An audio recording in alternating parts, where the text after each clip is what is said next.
especialistas ouvidos para falar sobre os desafios de 2021.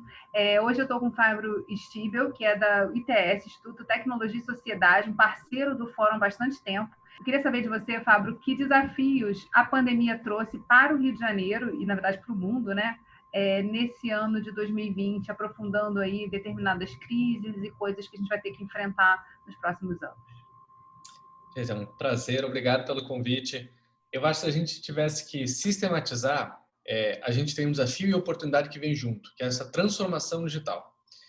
Então, o Covid, ele trouxe para a gente uma experiência acelerada do híbrido. Híbrido é de você pensar o espaço que está conectado, o espaço que não está conectado. E isso traz para o legislador uma agenda super importante e urgente de ser pensada. Então, vamos pensar, por exemplo, o que aconteceu com o híbrido, né? Você tem o teletrabalho. As pessoas agora elas estão mais trabalhando de casa. O serviço público vai ter já resoluções sobre esse tipo de trabalho. Oficinas que não precisam de laboratório, como advocacia, contabilidade, já estão fazendo esse tipo de trabalho. E as soluções vão ser diferentes. Alguns vão ter o home office ou office home, como é agora. Outros, daqui a pouco, vão pegar pequenos lugares de coworking e vão distribuir as pessoas. Outros vão fazer para dentro do interior dos estados essa ocupação de mão de obra. Mas o que a gente sabe é que o centro da cidade tende a esvaziar. E aí, quando a gente fala de Brasil, quando a gente fala de Rio de Janeiro, quando a gente fala dessa experiência de cidade que a gente tem, que foi desenvolvida para o centro, porque esse é o tipo de colonização, esse tipo de criação que a gente tem, o ônibus vai para o centro, a água vai para o centro, o comércio vai para o centro, as cadeias de alimento vão para o centro, a gente tem algo a se preocupar, porque a gente realmente está mudando a configuração da cidade. Não vai ser tudo agora, né? Não é um Covid que vai fazer a gente redesenhar toda essa malha urbana, mas a gente tem certeza que a população no centro não vai aumentar, ela vai reduzir. E as populações das periferias e outras áreas do interior do estado, elas tendem a crescer.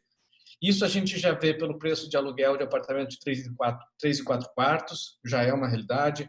A gente vê pela reorganização da malha rodoviária e aero na Europa, nos Estados Unidos. É certo que a gente vai ter que repensar o que seria esse estado nosso e as cidades do estado se a gente não tem mais esse modelo de centro, se a gente tem um modelo mais distribuído.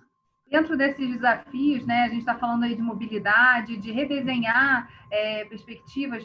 Como é que o digital entra também nesse planejamento, na sua opinião? E como o ITS trabalha com essa temática, né? Apoiando ações e esse pensamento a respeito de como você agrega digital à vida que a gente tem hoje? Acho que o digital ele entra, por incrível que pareça, de dois lados opostos. E trabalhar com esses lados opostos é o difícil desse problema. De um lado, você tem os já conectados. Então, você tem que pensar na proteção de dados, você tem que pensar no uso responsável dessa internet, você tem que pensar na responsabilidade civil dos intermediários, você tem que pensar em como promover negócios, fomentar a inovação.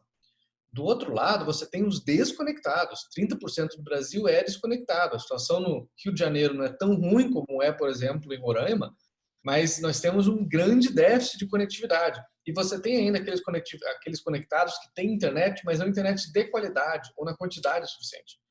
E aí, como é que você vai pensar em escola pública se você não tem internet para acessar isso? Como é que você vai pensar em participar de um teletrabalho se você não tem uma internet que te permita ter uma voz normal, uma imagem normal? Né? Como é que a gente pensa na logística do e-commerce se a gente não tem daqui a pouco essa internet chegando lá para a pessoa poder despachar o que ela vende, para ela poder receber insumos para a produção? Então você veja que esse digital ele traz uma obrigação da gente pensar a conectividade como uma infraestrutura super necessária. Para os superconectados, que já participam dessa economia e dessa sociedade, você tem um tipo de aproximação, e para os desconectados você tem outro. Para uns você aumenta o valor da conectividade, para outros você tem a obrigação de criar essa conectividade. Aí um desafio gigantesco que é o da educação.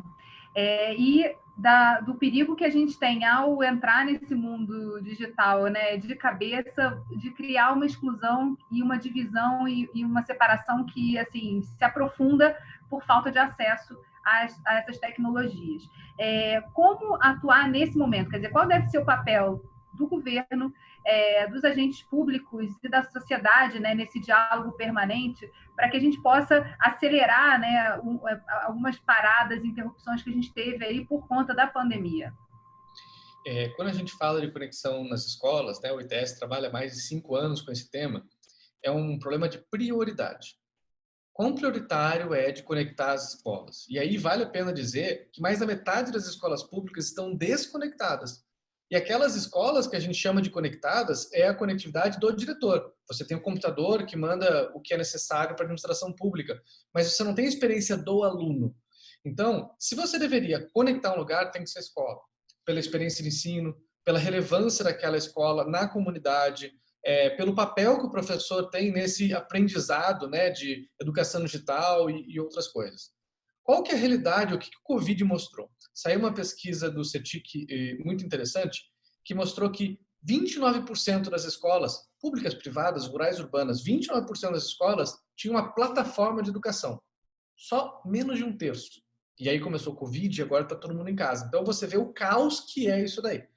Por outro lado, a gente vê um crescimento constante de quantos professores utilizam o celular para fins educacionais, que já passa de 80%.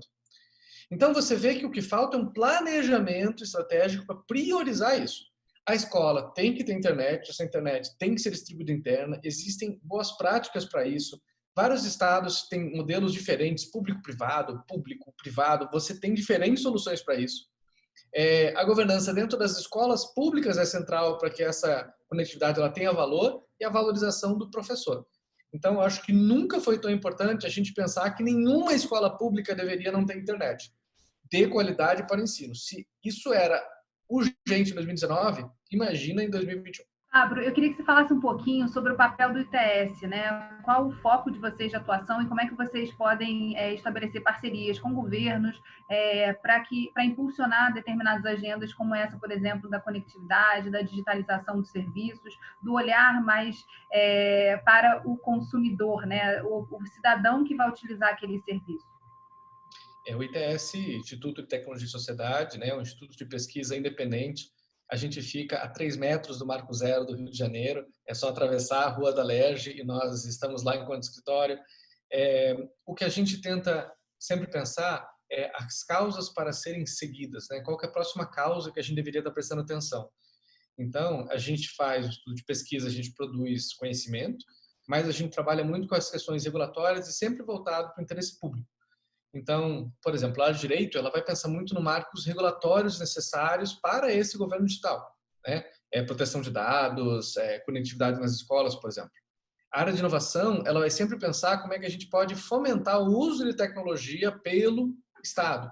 E aí você tem apoio à Defensoria Pública, você vai ter apoio ao Judiciário, nessa implementação de tecnologias. A área de democracia e tecnologia vai pensar em como é que a gente pode conectar cidadão e Estado, né? Então, usar plataformas para que eles criem políticas públicas, para que a sensação de confiança e transparência aumente no cidadão.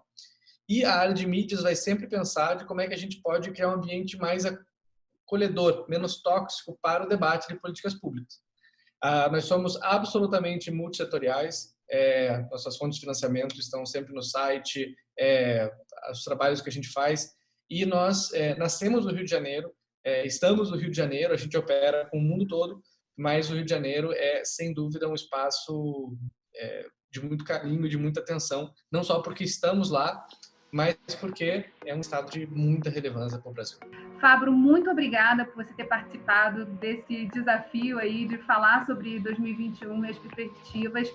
A gente pensou nesse projeto como um projeto que pudesse unir as pontas e mostrar que há muita coisa a acontecer e que a gente pode, a partir dessa participação, dessa troca entre instituições e o poder público, avançar bastante em agendas que são prioritárias para mudar aí a realidade pela frente. Sairemos diferentes dessa pandemia, mas o que a gente quer também é que as coisas que precisam mudar também sejam impulsionadas nesse processo de mudança aí que a gente quer ver na sociedade. Então, muito obrigada aí pela sua participação. Um abraço, é sempre um prazer, estamos sempre abertos a colaborar.